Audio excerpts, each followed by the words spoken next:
مت جرأت و ہمت کا ہے اظہار، سیدھی بات روایات صحافت کا علم بردار، سیدھی بات۔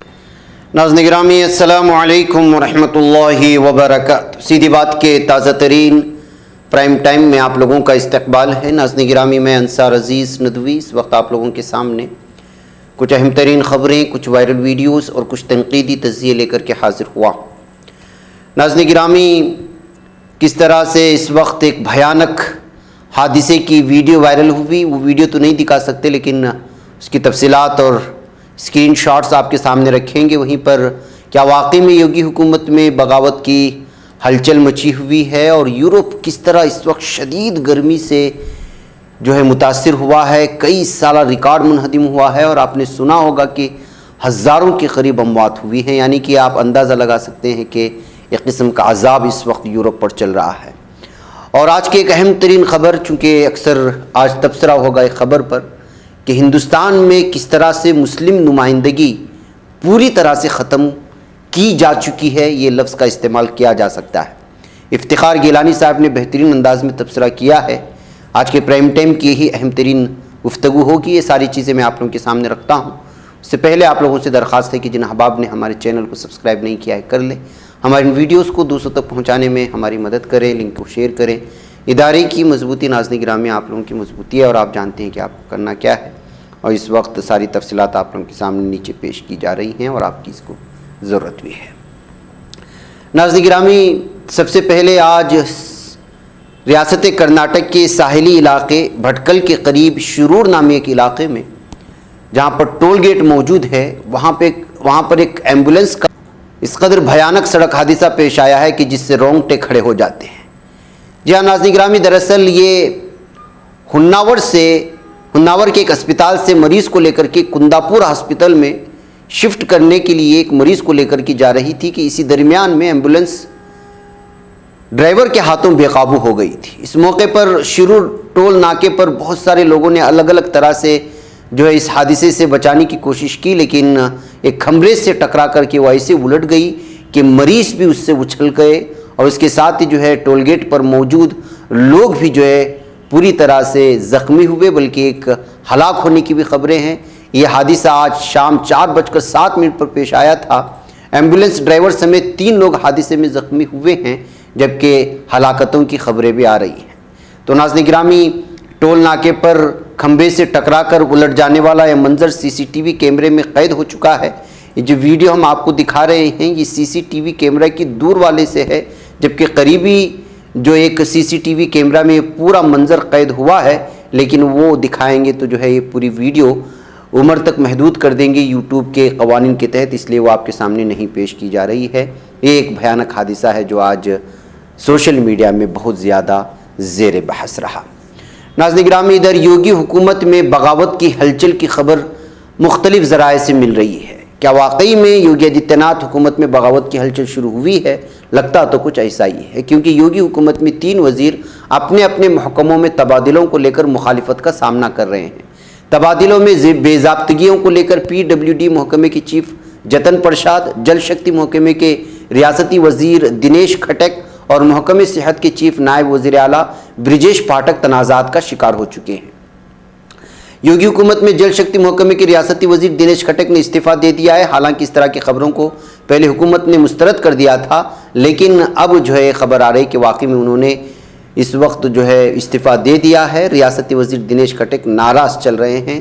ہستنا پور میں اپنے حامیوں پر FIR لکھے جانے کو لے کر کے بھی وہ بڑے ناراض تھے، اور یہ ساری چیزیں سامنے آ چکی تھی۔ ادھر جتن پرساد کو یوگی حکومت میں محکمہ تعمیرات عامہ کی ذمہ داری دی گئی ہے۔ ان کے محکمے میں تبادلہ سیشن کے دوران ہوئے تبادلوں میں کئی بڑی بے ضابطگیاں سامنے آئیں۔ اس کے بعد وزیر اعلیٰ نے ایک کمیٹی بنا کر معاملے کی جانچ سونپ دی۔ اسی سے وہ ناراض چل رہے ہیں، اور بتایا جا رہا ہے کہ وہ بھی اس وقت استعفیٰ دے چکے ہیں۔ وزیر اعلیٰ سے اس طرح سے کمیٹی بنانے پر ناراض چل رہے ہیں۔ برجیش پاٹھک، اس سے قبل یوگی آدتیہ ناتھ حکومت کو اس وقت کافی شرمندگی کا سامنا کرنا پڑا تھا جب نائب وزیر اعلیٰ برجیش پاٹھک نے اپنے محکمہ صحت و میڈیکل ایجوکیشن میں تبادلوں پر خود سوال اٹھائے تھے۔